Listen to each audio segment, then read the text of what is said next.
नमस्कार, मैं सीमा सिंह।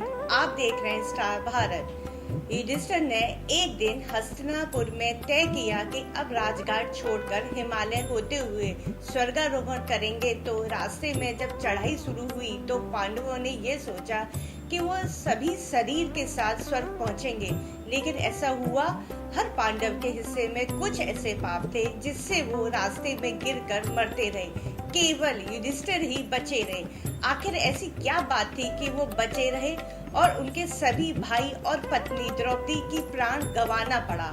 तो उस दिन पांडवों ने अपनी जीवन की वो चढ़ाई शुरू की जिसे उन्होंने बहुत आसान मान रखा था, लेकिन ऐसा हुआ ही नहीं, बल्कि उनके सारे घमंड इसी रास्ते में टूटे। तब युधिष्ठिर ही उन्हें बताते रहे कि आखिर उन्होंने कौन सा पाप किया जो लड़खड़ा कर गिरे और प्राण छोड़ दिए। द्रौपदी लड़खड़ाई और गिर पड़ी। सभी कुछ ठीक चल रहा था। द्रौपदी और सारे पांडव बात करते हुए स्वर्गारोहण के लिए चढ़ाई चढ़ रहे थे। तब अचानक द्रौपदी लड़खड़ाई और जमीन पर गिर गईं। सभी चकित रह गए कि ये क्या हो गया। तभी भीम ने युधिष्ठिर से पूछा कि जब आखिर द्रौपदी ने ऐसा क्या पाप किया जो वह गिरी और उनके प्राण छूट गए। तब युधिष्ठिर बोले, वह अर्जुन को लेकर विशेष पक्षपाती थी, इसलिए उसने उसी का फल भुगता है। सहदेव के पाप के बारे में युधिष्ठिर ने क्या बताया। सभी आगे बढ़ गए। कुछ देर बाद सहदेव गिर पड़े। तब भीम ने कहा, माद्री पुत्र सहदेव के अंदर तो न किसी तरह का घमंड और न ही उसने कभी हम लोगों की सेवा में कोई कोताही की, तो फिर वो गिर गया। युधिष्ठिर ने जवाब दिया कि सहदेव का पाप ये था कि वो सोचते थे कि उनसे अधिक बुद्धिमान और उनसे कोई तीसरे नंबर पर रास्ते में नकुल गिरे।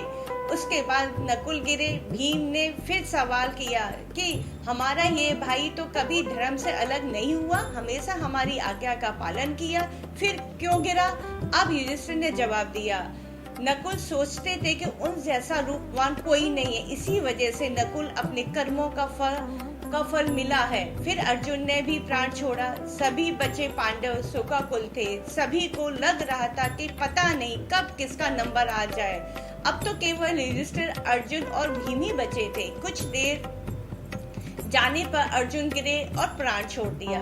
तब दुखी भीम ने पूछा, भाई युधिष्ठिर अब ऐसा क्यों हो गया। अर्जुन ने तो कभी झूठ नहीं बोला, फिर ये दशा क्यों हुई। युधिष्ठिर बोले, अर्जुन हमेशा घमंड किया करते थे, एक दिन ही में सभी शत्रुओं का नाश कर देंगे, परंतु कभी ऐसा कर नहीं सके। घमंड ही उनका पाप था।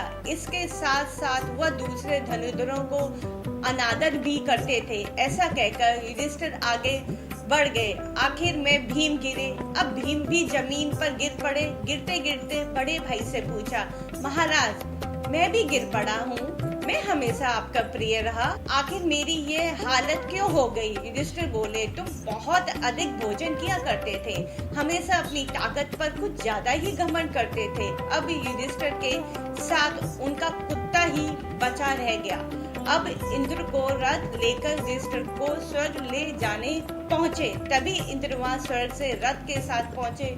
युधिष्ठिर से बोले, तुम मेरे साथ पर आ जाओ और सशरीर स्वर्ग पर चलो। तब दुखी युधिष्ठिर ने कहा, इंद्र मेरे सारे भाई और पत्नी मरकर यहाँ पड़े हुए हैं, मैं इनको छोड़कर कैसे जा सकता हूँ। तब इंद्र ने कहा, ये लोग देह छोड़कर पहले ही स्वर्ग पहुँच चुके हैं, इसलिए धर्मराज आप मेरे साथ चलिए। क्यों युधिष्ठिर इंद्र की शर्त पर अड़ गए।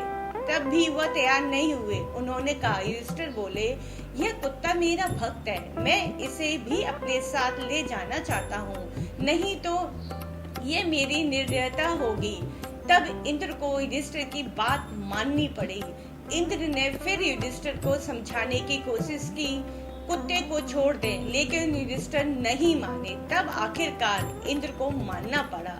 तभी कुत्ते की जगह भगवान धर्म प्रकट हो गए और युधिष्ठिर की तारीफ करते हुए बोले, तुमने जिस तरह भक्त कुत्ते के लिए दया दिखाई, उससे तुमने साबित कर दिया कि तुम हर तरह से श्रेष्ठ हो और सशरीर स्वर्ग पहुँचोगे। तब इंद्र उन्हें अपने रथ पर बिठाकर स्वर्ग ले गए। जहां पांडव पहले से ही मौजूद थे।